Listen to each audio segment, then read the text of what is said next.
ओम और हम जैन विश्व भारती लाडनू तुलसी अध्यात्म निडम के तत्वावधान में 17वें प्रेक्षा ध्यान शिविर का आयोजन किया गया।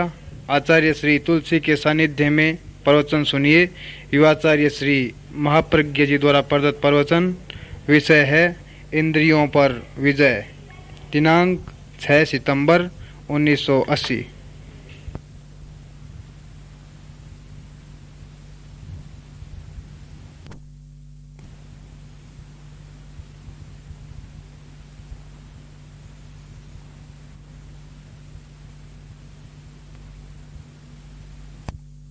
साधक का एक युवक मेरे सामने खड़ा था। मैंने पूछा, तुम कौन हो? उत्तर मिला, अध्यात्म का विद्यार्थी हूं। मैंने कहा, फिर ललाट पर शिकन कैसे? उलझने उभर रही हैं। अध्यात्म उलझनों को मिटाने का उपाय है और अध्यात्म का विद्यार्थी उलझा रहे, चेहरे पर सिकन रहे।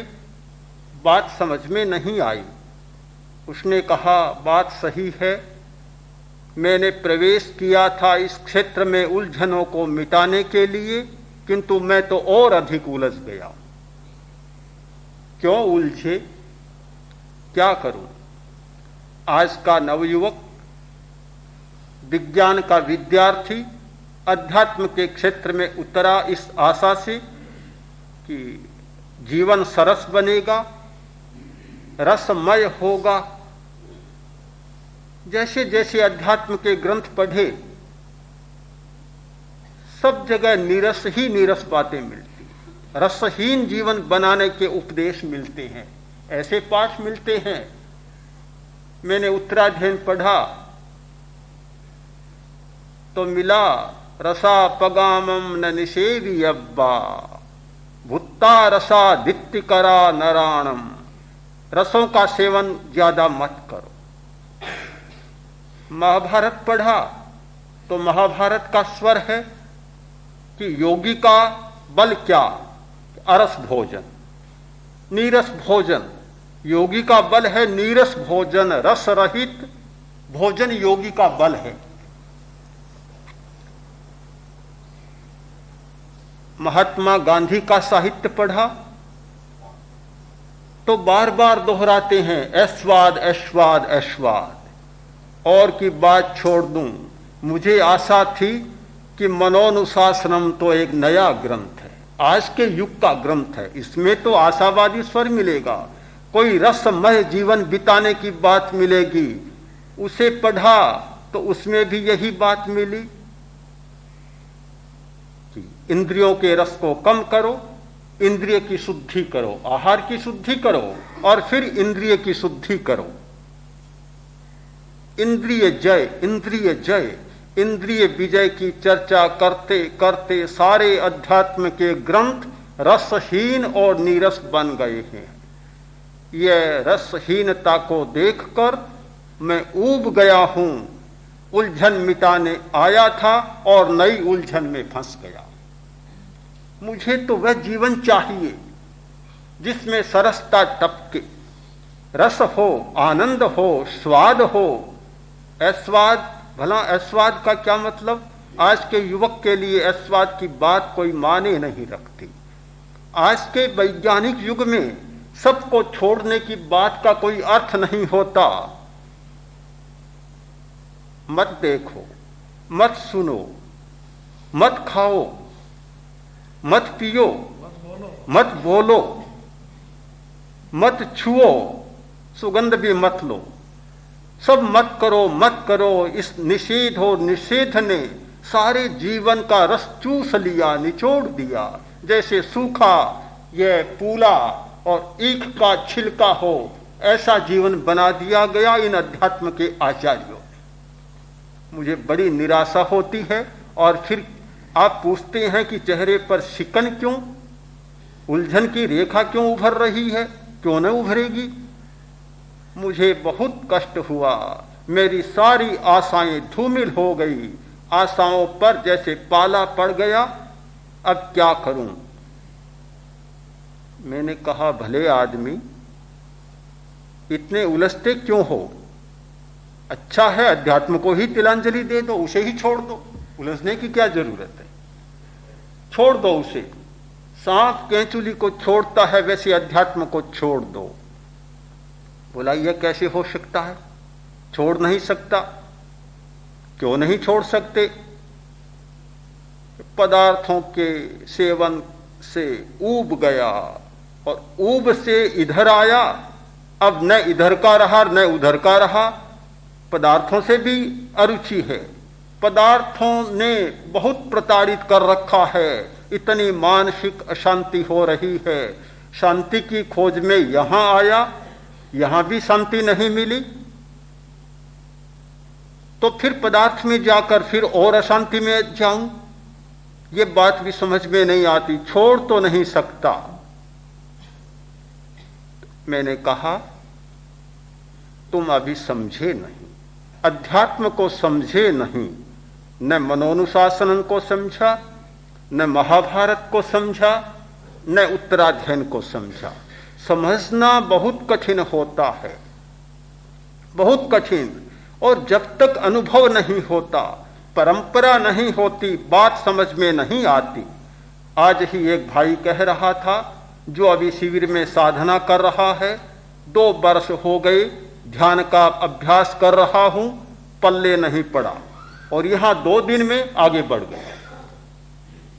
अपने आप बात समझ में नहीं आती। चाबी जब तक न मिले ताला खुलता नहीं है।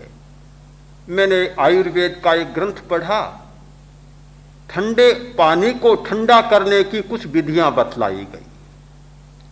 उनमें एक शब्द है वस्त्रोद्धरण। वस्त्रोद्धरण के द्वारा पानी को ठंडा किया जा सकता है। अनुवादक ने अनुवाद किया है कि वस्त्र से पानी को छानने से पानी ठंडा हो जाता है। मैंने पढ़ा तो बड़ा आश्चर्य हुआ कि कितना गलत अनुवाद।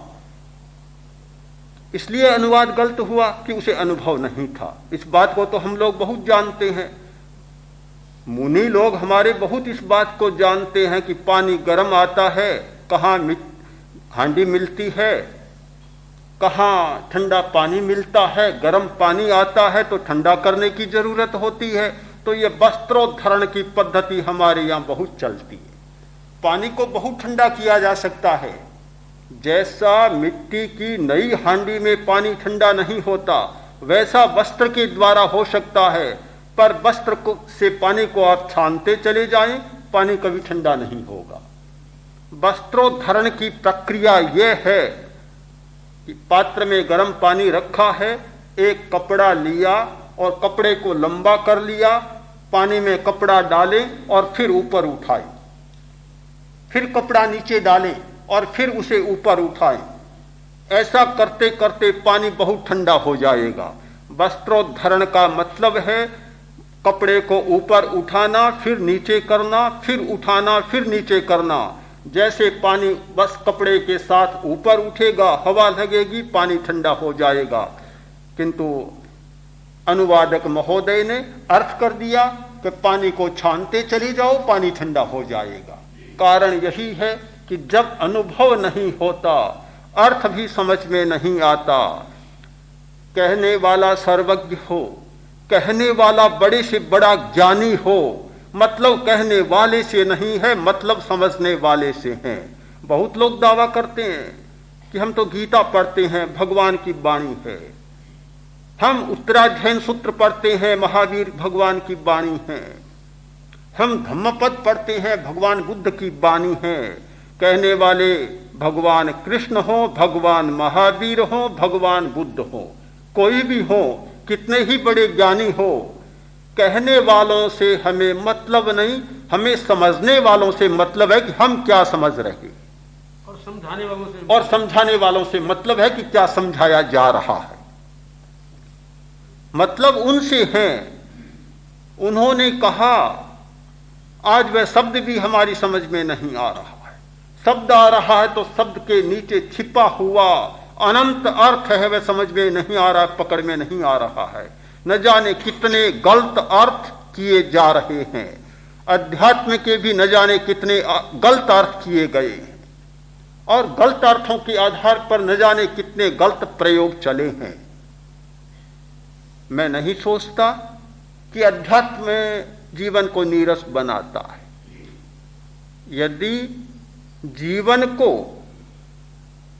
अनंत और असीम रसमय बनाने की कोई प्रक्रिया है तो वह अध्यात्म।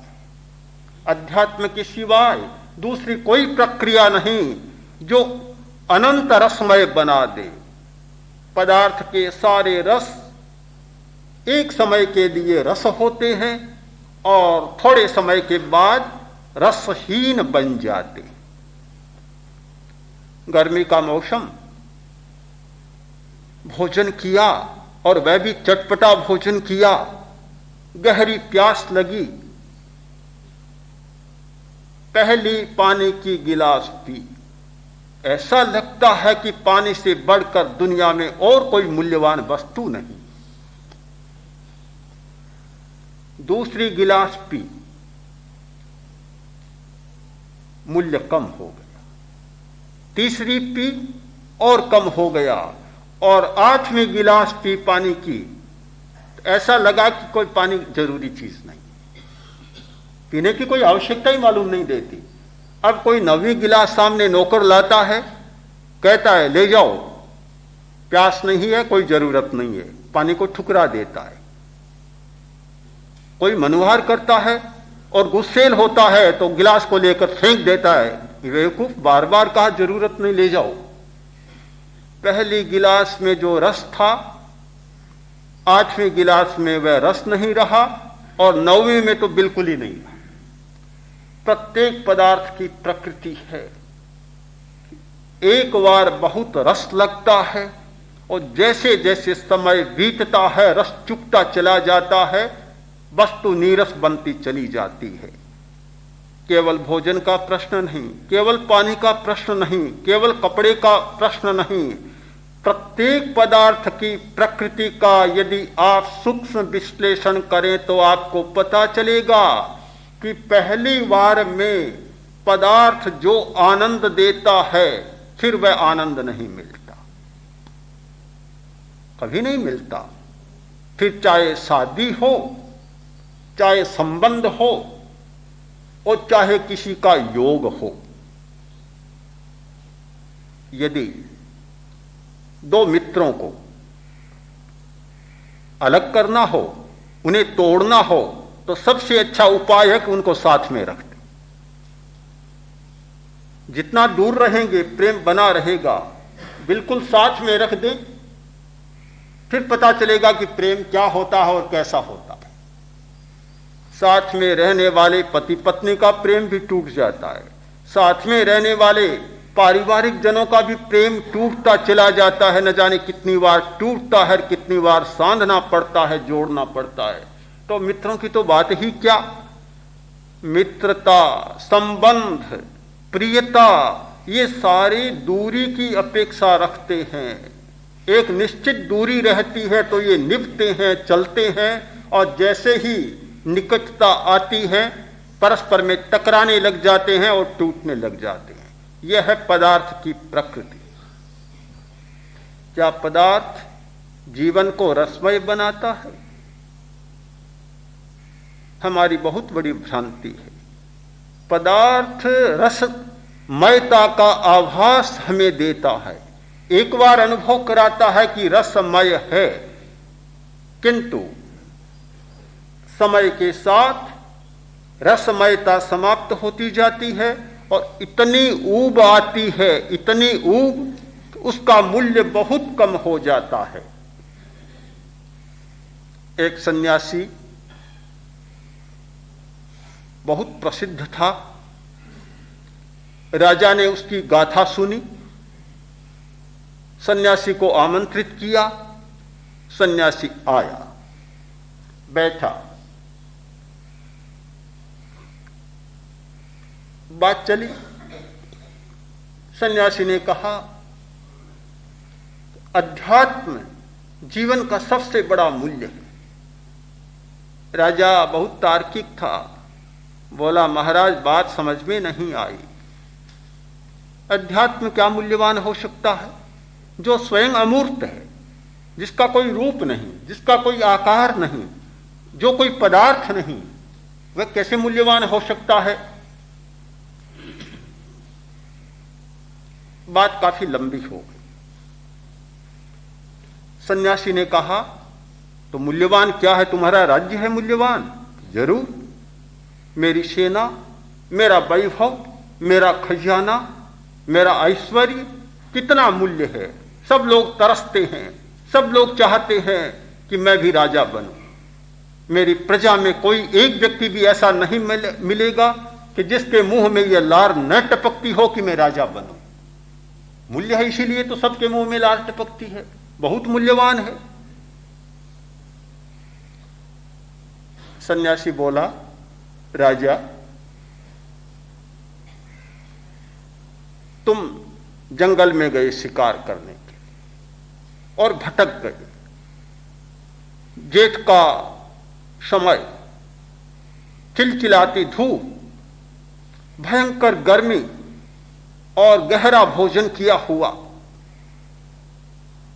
पानी पीछे रह गया, प्यास लग गई, कंठ सूख रहे हैं, प्राण उड़ने की तैयारी कर रहे हैं। पानी मिले तो मिले और न मिले तो प्राण चाहते हैं कि चले जाएं। यह जीवन मरण का प्रश्न सामने आ गया। उस स्थिति में अगर कोई एक गिलास पानी तुम्हें लाकर दे तो क्या करोगे? महाराज, ऐसी स्थिति में जहां जीवन मरण का प्रश्न हो, उस समय एक गिलास पानी लाकर दे, आधा राज्य दे दे, आधा राज्य। राजा, तुमने पानी पिया, संयोग ऐसा बना कि तुम्हारा मूत्र निरोध हो गया, मूत्र होना बंद हो गया। बड़ी भयंकर वेदना हो रही है, पीड़ा हो रही है, असह्य वेदना। और जब मूत्र निरोध होता है, वही व्यक्ति जान सकता है कि कितनी भयंकर वेदना होती है। दूसरा शायद कल्पना नहीं कर सकता। ऐसी स्थिति है कि प्राण छटपटा रहे हैं, प्राण पखेरु उड़ने की तैयारी कर रहे हैं।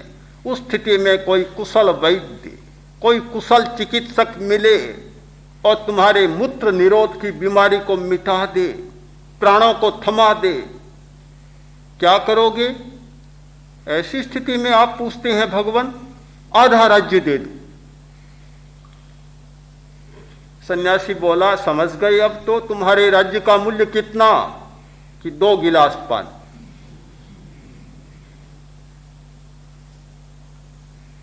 बस इतना ही तुम्हारे राज्य का मूल्य है।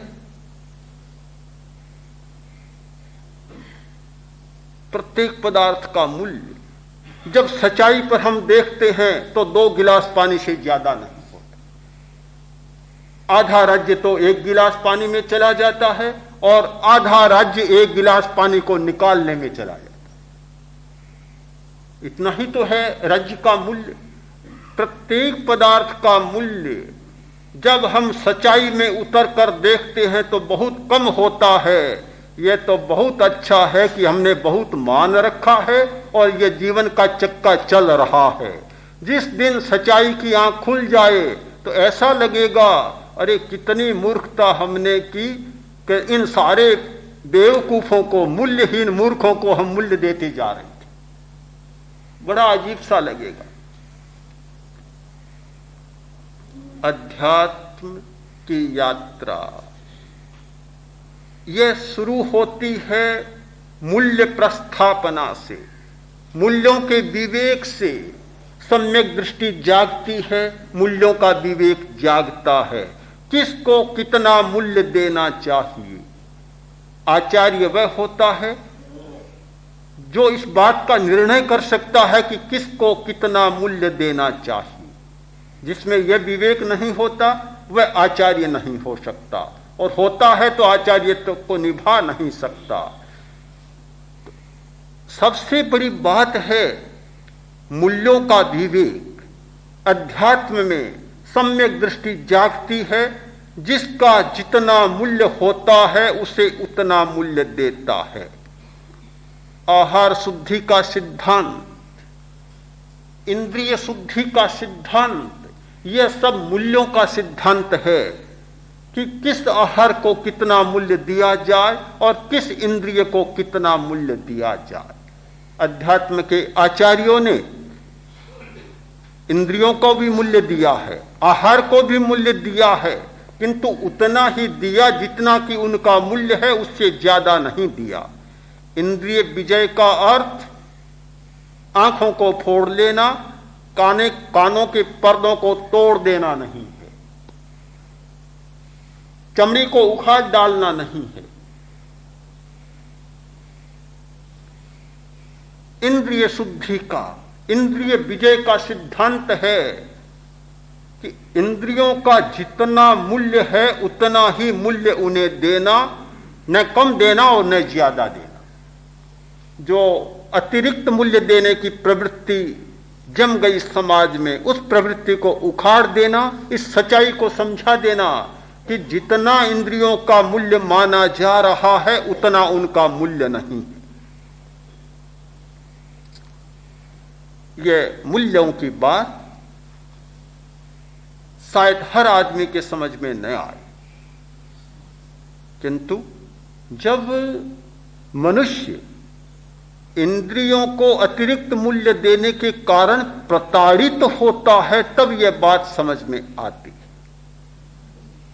हर बात प्रताड़ना के द्वारा समझी जाती है, प्रताड़ना के बिना कोई बात समझ में नहीं आती।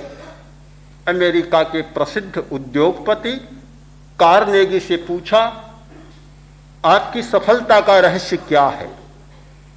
उत्तर दिया, सही समय में सही निर्णय। सही निर्णय का आधार अनुभव, अनुभव का आधार गलत निर्णय। मैंने गलत निर्णय किए और जब जब गलत निर्णयों से हानि उठाई तब अनुभव जागा, अनुभव के आधार पर सही निर्णय करने की क्षमता जागी और सही निर्णय के आधार पर मुझे सफलता मिली। गलती के बिना कोई आदमी कैसे सीखता है? ठीक ऐसी ही बात यहां कही जाती है कि बादशाह ने बीरबल से पूछा कि तुम्हें इतनी बुद्धि कहां से मिली? बीरबल ने उत्तर दिया, मूर्खों से। मैंने मूर्खों से सीखी। मैंने देखा कि जो जो काम करने से आदमी मूर्ख कहलाता है, मैंने वे काम छोड़ दिए और मैं बुद्धिमान बन गया। दुनिया में मूर्खों की और पागलों की कमी नहीं होती। एक वकील ने मरते समय अपनी वसीयत लिखी। वसीयतनामे में लिखा कि मेरी सारी संपत्ति मूर्खों और पागलों में बांट दी जाए। बड़ी अजीब थी। कारण भी नीचे लिख दिया कि मैं इसलिए यह वसीयतनामा कर रहा हूं कि मैंने यह संपत्ति सारी मूर्खों और पागलों से ही बटोरी, इसलिए उन्हीं में बांट दी जाए। प्रताड़ना के बिना, मूर्खता के बिना, गलतियों के बिना कोई आदमी सही कदम पर और सही निर्णय पर नहीं पहुंच सकता। मनुष्य समाज ने भी गलतियां की, इंद्रियों को बहुत मूल्य दिया, गलतियां करता चला गया और जब परिणाम सामने आया, भयंकरता सामने आई कि इंद्रियों को बहुत मूल्य देना खतरे से खाली नहीं है। जीवन के लिए बहुत हानि होती है, बड़ी कठिनाइयां उठानी पड़ती है। इनसे बोध पाठ लिया जाए। बोध पाठ लेते लेते इंद्रिय शुद्धि की बात सूझी। इंद्रियों को शुद्ध किया जाए, अतिरिक्त मूल्य न दिया जाए, शुद्धि की जाए, विजय की जाए। सही निर्णय, सही समय पर सही निर्णय अध्यात्म के आचार्यों ने किया और समाज के सामने इंद्रिय शुद्धि और इंद्रिय विजय की बात प्रस्तुत की। बहुत लंबी चर्चा चल पड़ी। इंद्रिय की विजय और इंद्रिय की शुद्धि क्या संभव भी है? कोई असंभव चर्चा तो नहीं चल रही है कि जो बात संभव नहीं हो केवल हवाई उड़ान हो, केवल आकाशीय कल्पना हो, ऐसी बात है या हो भी सकती है? हो सकती है। तब हो सकती है जब हमें नियमों का पता चल जाए। हमारी दुनिया में बहुत सारे नियम हैं। पदार्थ का अपना नियम होता है, अध्यात्म का अपना नियम होता, हर विज्ञान का अपना नियम होता है। पदार्थ की सूक्ष्म प्रकृति और संरचना के नियमों का हमें पता चल जाए तो कोई बात असंभव नहीं हो सकती, और नियमों का पता न चले तो हर बात असंभव बन जाती है। यहां मैं बोल रहा हूं और ऊपर बैठे लोग सुन रहे हैं। 100 वर्ष पहले असंभव बात थी कि यहां कोई आदमी बोले ऊपर बैठा सुने, या रेडियो स्टेशन पर बोले और सारी दुनिया सुन ले। बिल्कुल असंभव बात थी, किंतु सूक्ष्म नियम का पता चला, बात संभव बन गई। अध्यात्म सूक्ष्म नियमों की खोज है। अध्यात्म को केवल धर्म ही नहीं मानता, अध्यात्म प्रकृति के विज्ञान की सूक्ष्मतम गुत्थियों को सुलझाने वाला एक विज्ञान है, जिसके द्वारा प्रकृति का अध्ययन होता है, विमर्श होता है और सूक्ष्म नियमों का पता लगाया जाता है। सबसे पहले मेरे विद्यार्थी को कठिनाई यह थी, अरस और अरस, और बड़ी आश्चर्य की बात है कि अध्यात्म में जैसे ही आप प्रवेश करेंगे, सबसे पहले रसों को छोड़ने की बात आपके सामने आएगी। जीभ को बस में करो, सबसे ज्यादा बल मिलेगा। आहार शुद्धि और जीभ को बस में करो। क्यों? इंद्रिय की विजय करनी है। ये क्यों? बहुत गहरा एक नियम खोजा गया कि मनुष्य को सबसे ज्यादा भटकाने वाली है कामुकता, सेक्स, विषय, जननेन्द्रिय, यह सबसे ज्यादा भटकाने वाली है। फ्रायर ने इस अर्थ में ठीक कहा था कि मनुष्य की मूल मनोवृत्ति है सेक्स, और सबसे ज्यादा वह हावी रहती है।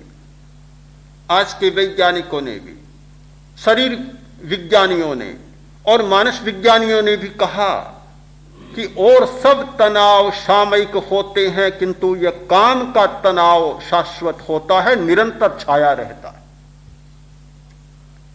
कामुकता एक बहुत बड़ा खतरा है। तो उस खतरे को मिटाने के लिए अध्यात्म ने पहला उपाय किया कि जब तक कामुकता को कम नहीं किया जाएगा, तब तक ये मानसिक अशांति के प्रश्न समाहित नहीं होंगे। उस प्रश्न को हल करना है। इसलिए उन्होंने कहा कि जीभ का संयम करो। आपको भी आश्चर्य होगा, भला कामुकता का और जीभ का क्या संबंध? जब तक हम नियम को नहीं जानते, हमें संबंध का पता नहीं चलता, और जब सूक्ष्म नियम को जान लेते हैं तब बात पूरी समझ में आ जाएगी। उत्तराध्ययन में लिखा कि रसों का सेवन मत करो। रसों का सेवन ज्यादा होता है तो उन्माद बढ़ता है। जब उन्माद बढ़ता है तो कामुकता बढ़ती है, और उस पर काम वैसे ही आक्रमण कर देते हैं जैसे कि एक स्वादिष्ट फल वाले वृक्ष पर पक्षी आक्रमण करते हैं। यह बात क्यों लिखी गई? किसी अज्ञानी ने नहीं लिखी, मूर्खतावश नहीं लिखी है।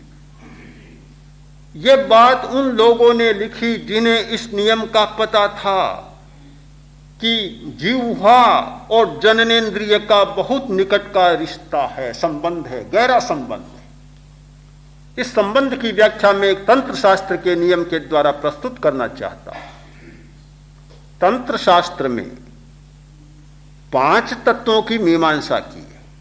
पृथ्वी तत्व, जल तत्व, अग्नि तत्व, वायु तत्व और आकाश तत्व। ये 5 तत्व हैं, और इन 5 तत्वों के 5 इंद्रिय होते हैं, ज्ञानेंद्रिय और 5 कर्मेंद्रिय। जल तत्व में सारे रस आ जाते हैं, जितने दुनिया में रस हैं वे सब जल तत्व की सीमा में आते हैं। जल तत्व का इंद्रिय है जिह्वा, ज्ञानेंद्रिय है जिह्वा, और उसका कर्मेंद्रिय है जननेंद्रिय। बहुत गहरा निकट का संबंध है। जननेंद्रिय का और जिह्वा का गहरा संबंध है, दोनों जल तत्व के संबंध हैं। जैसे ही जिह्वा को रस ज्यादा मिलेंगे कामुकता बढ़ेगी। जल तत्व दोनों को सिंचन देगा, दोनों को पुष्ट करेगा। संबंध होता है। अग्नि तत्व, उसका ज्ञानेंद्रिय है चक्षु। आपको यह पता है, गुस्सा आदमी को आता है, गुस्से का पहला लक्षण क्या होता है? कोई आदमी कहेगा कि उसे तो तत्काल गुस्सा आ गया, आंखें लाल हो गई। गुस्सा होने का मतलब आंखें लाल हो गई। अग्नि तत्व बढ़ा, गुस्सा आया और आंखें लाल हो गई। फिर त्योरियां चढ़ती है, भ्रिकुटी तनती है, पर आंखें तो लाल होनी चाहिए। यह कैसे हो सकता है कि गुस्सा आए और आंखें सफेद रहे? यह कैसे संभव हो सकता? बिल्कुल संभव नहीं हो सकता। आंखें लाल हो जाती है और लाली इतनी बढ़ती है कि शायद बाहर तक भी आ जाती है। रामायण का एक प्रसंग है। राम के सामने चर्चा हो रही थी कि सीता, महासती सीता जिस बनिका में थी, वाटिका में, उसके फूल कैसे थे? सीता से पूछा गया। सीता ने कहा सफेद फूल थे। हनुमान ने कहा नहीं, यह ठीक नहीं है, लाल फूल थे। अब भला दोनों प्रत्यक्षदर्शी, सीता भी प्रत्यक्षदर्शी और हनुमान भी प्रत्यक्षदर्शी, किसको झुटलाया जाए, किसको सही माना जाए? राम ने कहा भी यह कैसे? सीता ने कहा नहीं, बिल्कुल सफेद थे। हनुमान ने कहा नहीं नहीं, गलत बात है, बिल्कुल लाल थे। विवाद बढ़ गया। राम ने कहा विवाद मत करो, दोनों बातें सही हैं। बड़े लोग बड़ी उठपटांग बातें कह देते हैं कभी कभी। दोनों बातें सही कैसे? एक सही होना चाहिए। दोनों सामने देखने वाले, एक कहता लाल और एक कहता सफेद, और राम कहते हैं दोनों सही हैं। यह तो मतलब हुआ दोनों को राजी रखने का प्रयत्न। राम ने कहा नहीं, बिल्कुल सही हो। हनुमान ने कहा बिल्कुल सही कैसे हो सकता है, मैं सही हूं। सीता ने कहा नहीं, तुम गलत हो, मैं सही हूं। राम ने कहा दोनों सही हो। कैसे? कि सीता शांत थी, शांतिमय थी, उसकी आंखों से श्वेत अमृत की धारा बह रही थी, सब फूल सफेद थे। और हनुमान, तुम जब लंका में गए तो तुम गुस्से में चूर थे, क्रोध के आवेश में थे, तुम्हारी आंखें लाल थी, तुम्हें सारे फूल लाल दिखाई दे रहे थे। दोनों बातें सही हो गई। जब गुस्सा आता है तो आंखों में से इतना खून बरसने लग जाता है कि आंखें ही लाल नहीं होती, फूल भी लाल हो जाते। जब हम सूक्ष्म नियमों को जानते हैं तो वास्तव में पता चलता है कि इन पदार्थ के रसों का संयम किए बिना कामुकता को कम नहीं किया जा सकता। बहुत गहरा संबंध है, जल तत्व के द्वारा दोनों जुड़े हुए हैं। एक को सिंचन मिलेगा, जीव को सिंचन मिलेगा तो जननेंद्रिय को सिंचन अपने आप मिलेगा। यह नहीं हो सकता कि जीव को तो आप पूरा पोषण देते चले जाएं, पूरा स्वाद देते चले जाएं, जीव के अंकुरों को, स्वादंकुरों को तृप्त करते चले जाएं और जननेंद्रिय को बस में करने की बात भी आप करते चले जाएं। कभी संभव नहीं हो सकता। छोड़ दीजिए किसी अपवाद की घटना को, सामान्य नियम नहीं हो सकता। अध्यात्म ने इन नियमों की खोज की, एक नहीं, उदाहरण के रूप में एक बात मैंने प्रस्तुत की, एक नियम की थोड़ी सी व्याख्या की। यदि सारे नियमों को जाने तो हमें पता चलेगा कि ये सारी बातें केवल आवेश में, भावावेश में कही हुई बातें नहीं है, किंतु बहुत वैज्ञानिक नियमों के आधार पर प्रतिपादित सारी सच्चाइयां हैं। इसीलिए मनोनुशासन के प्रणेता आचार्य ने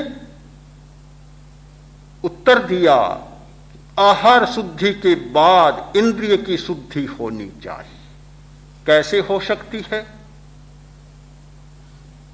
स्विषयान प्रति सम्यक योग, अपने विषयों के प्रति सम्यक योग होना चाहिए और प्रतिसंलीनता होनी चाहिए। ये दो उपाय हैं इंद्रिय शुद्धि के, और ये दोनों उपाय दो बड़े नियमों पर आधारित हैं।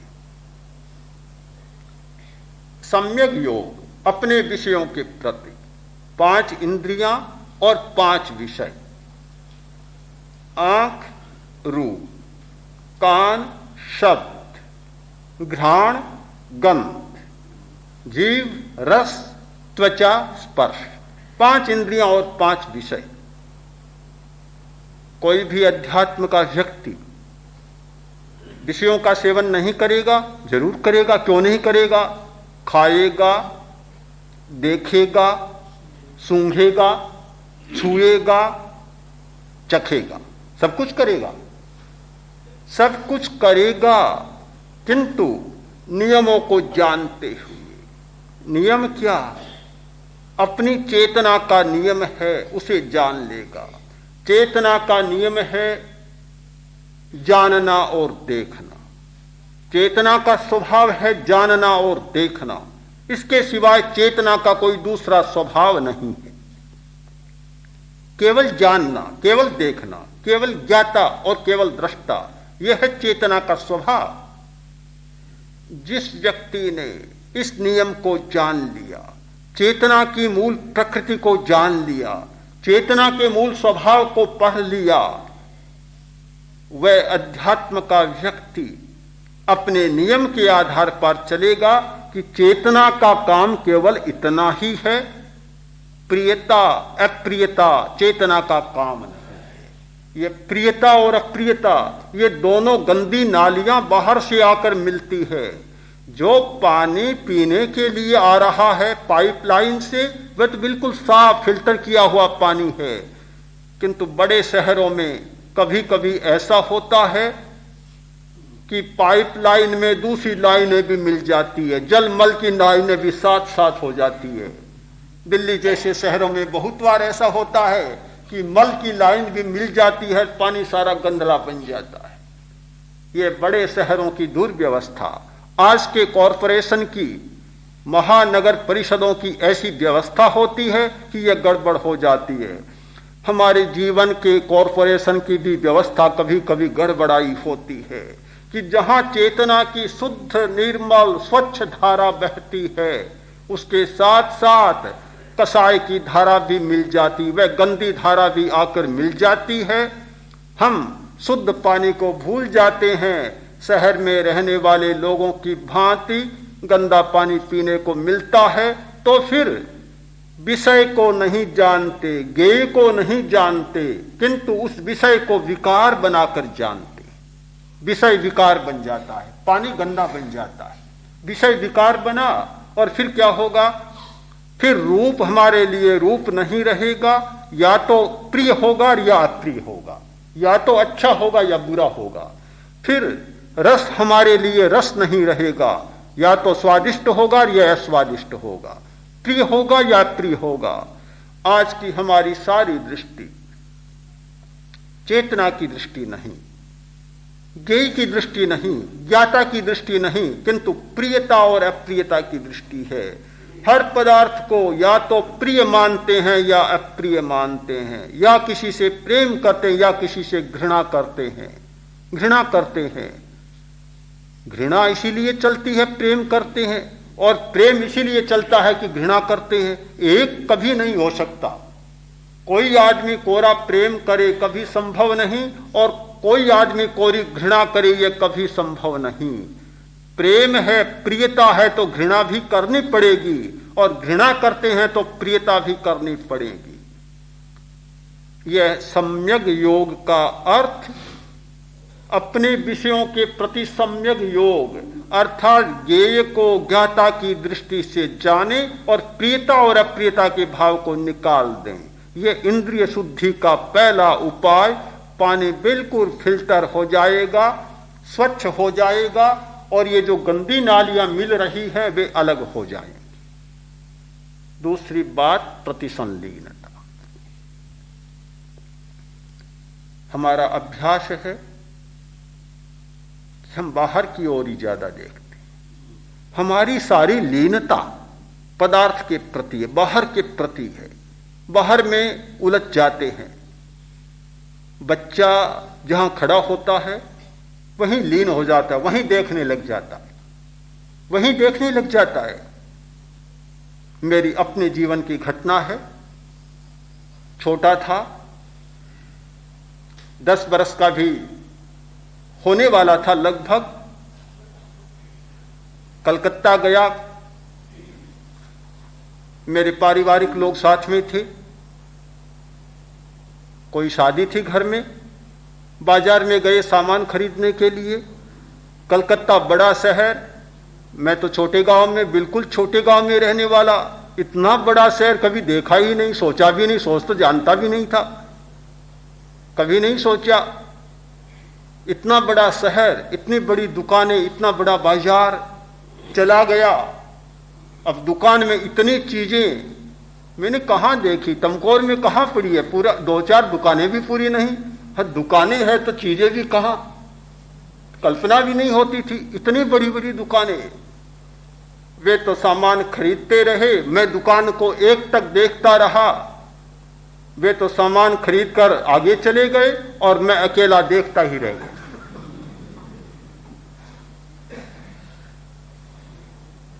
बिछुड़ गया। कोई नियति का योग था, आचार्य तुलसी के चरणों में आना था, उनका शिष्य बनना था। आ गया, नहीं तो आने की कोई आशा नहीं थी। इतने बड़े शहर में एक अबोध बालक, गांव का बालक, और वह भी भोला बालक, बिल्कुल अनपढ़, कहीं अटक जाए, कैसे हो सकता है?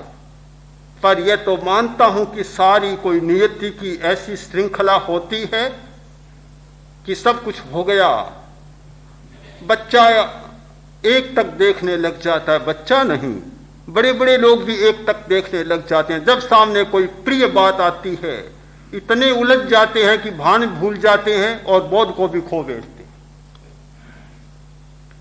तो यह प्रियता और अप्रियता की बात तब छूटती है जब लीनता का क्षेत्र बदलता है।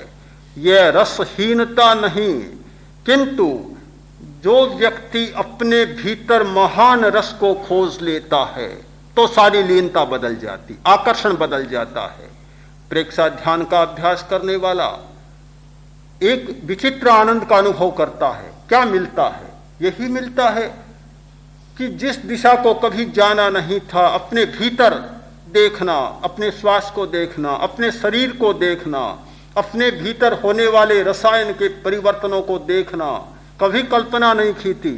और जब उन्हें जानता है तो चित्त इतना भीतर में लीन हो जाता है कि बाहर की लीनता अपने आप छूट जाती। लोग कहते हैं 1 घंटा हो गया, हमें तो ऐसा लगा जैसे 10 मिनट हुआ है, अभी 5 मिनट हुआ है।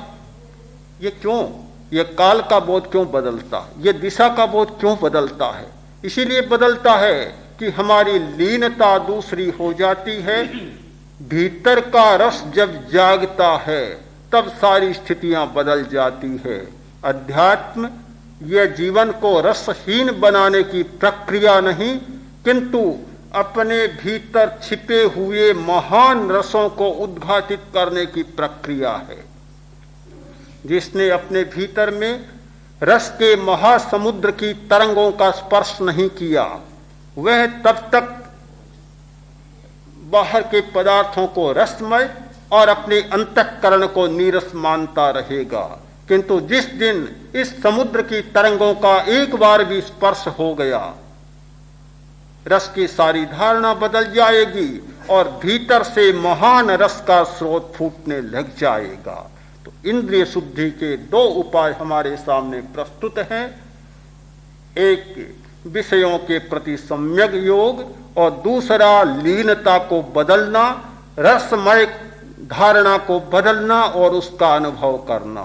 जिस व्यक्ति ने इसका अनुभव कर लिया, इस रसमयता का स्पर्श कर लिया, फिर उसके लिए इंद्रिय विजय के, शुद्धि के उपदेश की जरूरत नहीं। वह तो अपने आप होने वाली जीवन की एक महान घटना।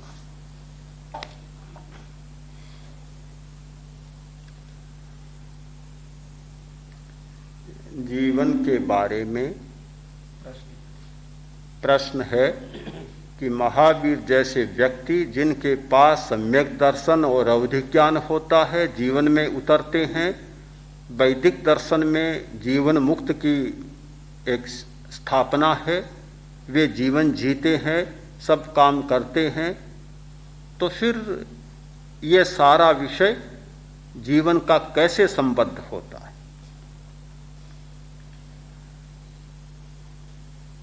जीवन इतना विराट है कि उसे किसी एक बात से नहीं समझा जा सकता। महावीर हो या कोई जीवन मुक्त हो, जब तक संस्कार का बंधन है, कर्म का बंधन है, उसे अवतरण लेना ही पड़ेगा। जीवन मुक्त हो गया, फिर भी विषयों का सेवन करता है। और कभी कभी बड़े योगी इंद्रिय विषयों में भी फंस जाते हैं, जानकर फंसते हैं। योग शास्त्र में एक निर्माण काय की बहुत बड़ी चर्चा है। निर्माण काय, जिसे जैन परिभाषा में वैक्रिय कह सकते हैं। बड़े बड़े योगियों ने निर्माण काय की रचना की, और इसलिए की उन्होंने देखा कोई निश्चित भोगने योग्य कर्म बंधा हुआ, नियति का कर्म जिसे टाला नहीं जा सकता, और मुक्त होना है। जब तक वह भोग नहीं लिया जाता तब तक टलेगा नहीं। इसलिए उन्होंने निर्माण काय की रचना की, सैकड़ों रूपों की रचना की, विषय का सेवन किया और उससे मुक्त हुई। जीवन मुक्त की दृष्टि बहुत साफ रहती है, वह विषय में उलझता नहीं, एक तात्कालिक कार्य किया और समाप्त हो गया। तो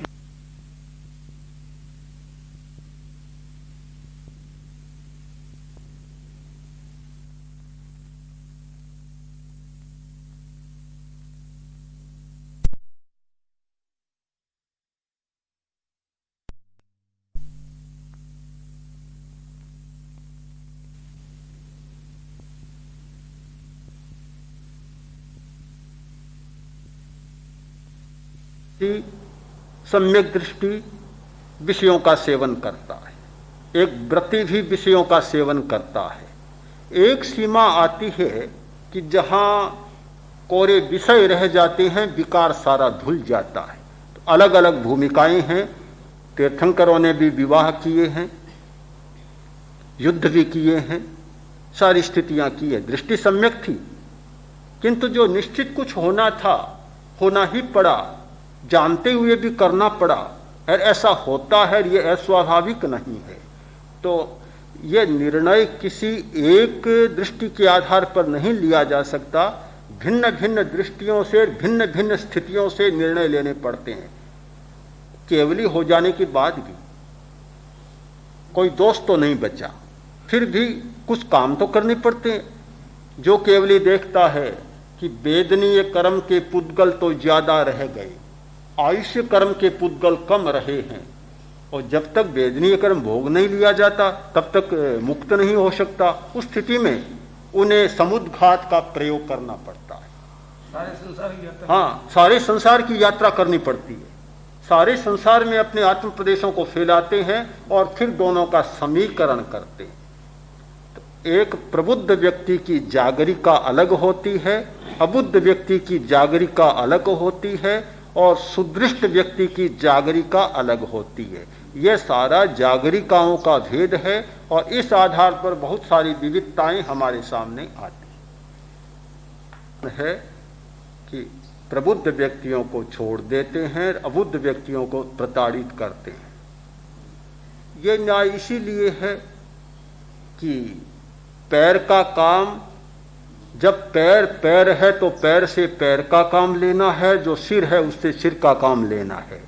कहीं लात मारनी है तो पैर से ही लात मार सकेंगे, सिर से टकराएंगे तो सिर अपना फूटेगा। तो यह तो अलग अलग स्थिति में अलग अलग काम होता है।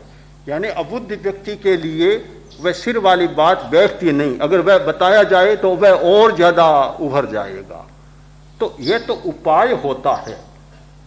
वैद्य के पास दोनों व्यक्ति बैठे थे, एक को कहा कि खूब लड्डू खाओ, दूसरे को कहा कि रूखे फलके खाओ।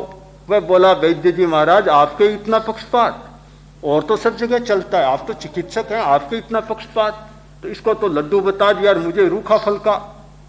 वैद्य ने कहा, पक्षपात नहीं, यह बहुत कृश है, कमजोर है, इसे पौष्टिक भोजन की जरूरत है, और तुम्हारे आगे बहुत चर्बी बढ़ी हुई है, तुम्हें रूखा फलका खाने की जरूरत है। तो यह तो प्रताड़ना भी देनी पड़ती है जब प्रताड़ना का क्षेत्र होता है, और जहां लड्डू खिलाने की स्थिति होती है वहां लड्डू खिलाने की भी जरूरत होती है। हाँ, उसको ही। तो यह तो विवेक करना होता है सबको। बिना विवेक सबको एक साथ पीस दिया जाए ऐसा कभी संभव नहीं होता। अब प्रश्न तो बहुत हो सकते हैं, पर समय की सीमा है। आचार्य प्रवर का आशीर्वचन।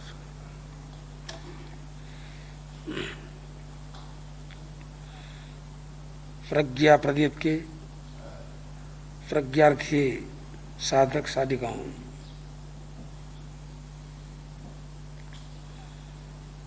आज जिस विषय का निचोड़ आप लोगों ने सुना वह जटिल था।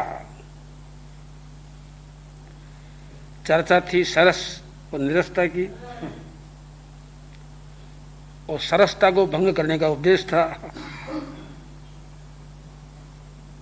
आप निश्चित जानते हो, जीव का काम स्वाद चखने का है, और बेस्वाद ही बेस्वाद पदार्थ इसको खिलाया जाए, तृप्ति नहीं मिलेगी इसको। इसलिए यह भी कहा गया है कि स्वाद को छोड़ने की चीज नहीं है, रसीले पदार्थों को छोड़ने की चीज नहीं है, उसमें अपनी अनुभूति को बदलो। रस भी आवश्यक है, किंतु अनुभूति को बदल दो, रस से अपना अच्छा काम करेगा, नीरस नहीं बनेगा। केवल सूखे लूखे भोजन खाओ, यह अध्यात्म नहीं कहता है, नहीं कहता है। अध्यात्म कहता है कि कोई वस्तु खाओ, उसका विवेक करो, ठीक का उसके नियम को समझो। नियम को समझे बिना कोई पदार्थ भीतर जाके अच्छा काम नहीं करेगा। सबसे बढ़िया बात आज उन्होंने यह कही है कि नियम को समझ लो। नियम को समझने के बाद में आप कुछ भी करो, अर्थात कुछ कर नहीं सकोगे, जो करोगे वो अच्छा ही करोगे। नियम को समझ लो। कोई कहता है नियम को क्या समझना है, ऐसी क्या चीज है, नियम को नहीं समझोगे तो अन्न की नली के पास में श्वास की नली है,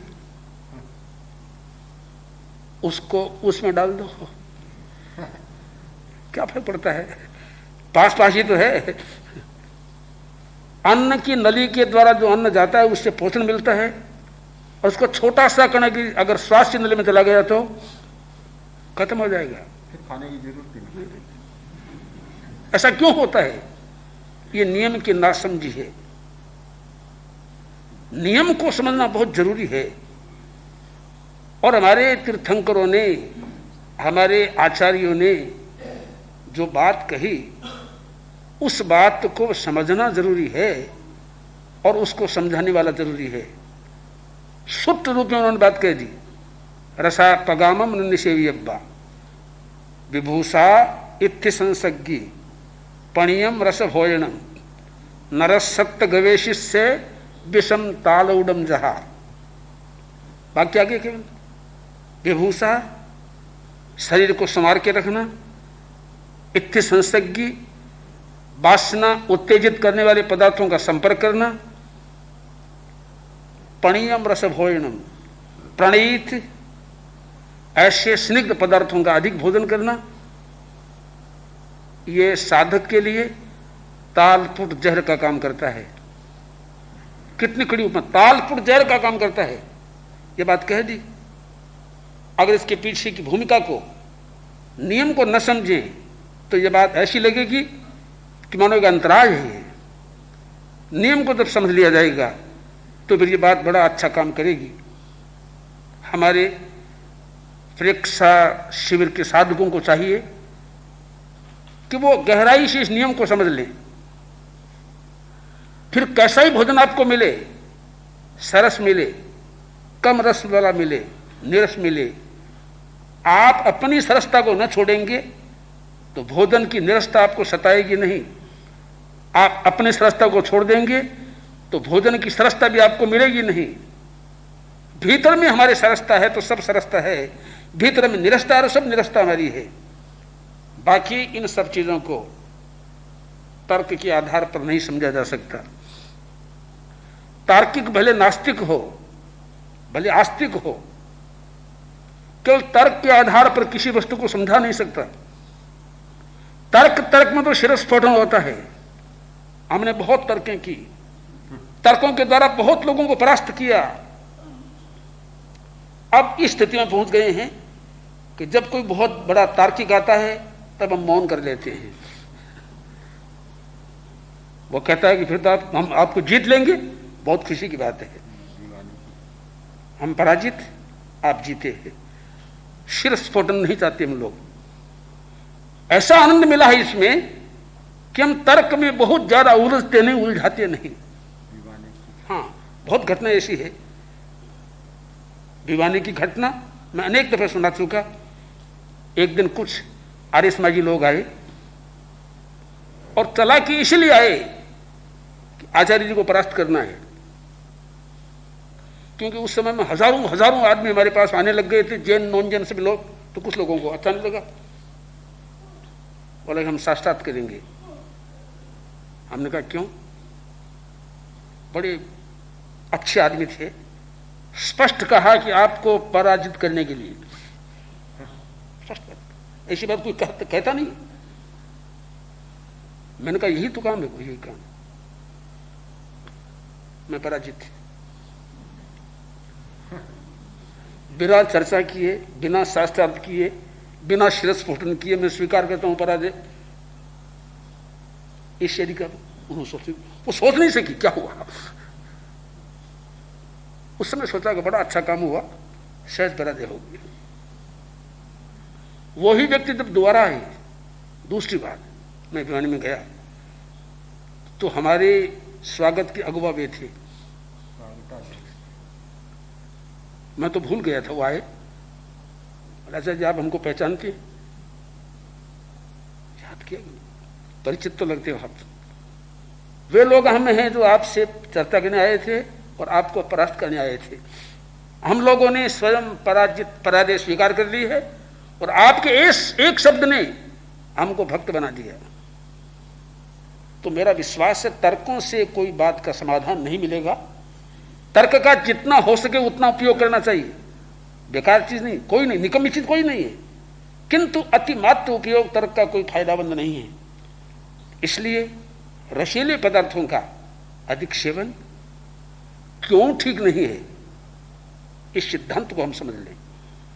और बहुत अच्छे ढंग से सिद्धांत को समझाया गया है, और भी समझाया जा सकता है। अगर आपके समझ में आ जाएगा तो फिर कोई चिंता की बात नहीं। वरना आस्तिक नास्तिक दोनों एक समान होते हैं मेरी दृष्टि में। नास्तिक खतरनाक होते हैं, कहीं कहीं आस्तिक कहलाने वाले ज्यादा खतरनाक होते हैं। आस्तिक क्यों? नाम के तो आस्तिक हैं, अरे हे बने बनाए नास्तिक भी। एक छोटी सी घटना मुझे याद आ गई। दो व्यक्ति रहते थे शहर में, एक आस्तिक एक नास्तिक। आस्तिक इतना कट्टर आस्तिक, अपने व्याख्यान में ऐसी तर्कें देता, नास्तिक सुन के और अपने संस्कारों को भुला देता, वापिस नास्तिक व्याख्यान देता, सबके सब लोग वहां जाते, उसके प्रवचन सुन के नास्तिकता को स्वीकार कर लेते, आस्तिकता को भुला देते। लोगों से क्या हो गया, ये दिमाग चक्कर खा रहा है, क्या करें हम लोग, बड़ी परेशानी हो गई। एक दिन सब लोगों ने मिल के चिंतन किया, एक काम करो, वहां जाते हैं हम आस्तिक बन जाते हैं, वहां जाते हैं नास्तिक बन जाते हैं, बड़ी परेशानी खड़ी हो गई। एक दिन संध्या के समय में इन दोनों महाशयों को भिड़ा देखो और हम कहेंगे आप दोनों मिलकर चर्चा कर लो और निष्कर्ष निकाल लो कौन सच्चा कौन झूठा है, हमारा सिरदर्द समाप्त हो जाएगा। बहुत अच्छी बात है। दोनों बैठे, संध्या बैठे, सूर्योदय हो गया।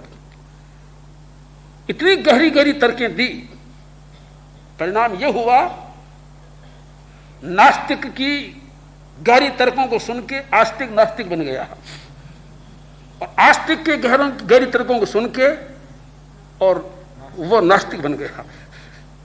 नास्तिक तो आस्तिक बन गया, आस्तिक नास्तिक बन गया। ये परिणाम हुआ। लोगों ने कहा हमारा असर दर्द तो वैसे के वैसे रहा,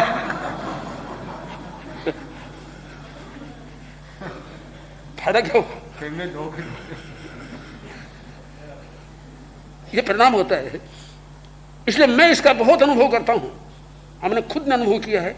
अधिक तर्कवाद में नहीं जाके हम जिज्ञासु बन के, साधक बन के गहराई से समझने का प्रयत्न करें तो बहुत तत्व हमको मिलेगा। वास्तव में हम धन्य हो जाएंगे, कृतार्थ हो जाएंगे। इसी कृतार्थता की भावना से हम लोग साधना करें, हमारा भला होगा। अरहंते शरणं भवज्जान सिद्धे शरणं साधु केवलिपन्नतं धम्मं अरहंते शरणं भवज्जान सिद्धे साधु शरणं केवलिपन्नतं धम्मं अरहंते शरणं भवज्जान सिद्धे शरणं भवज्जान साधु शरणं केवलिपन्नतं धम्मं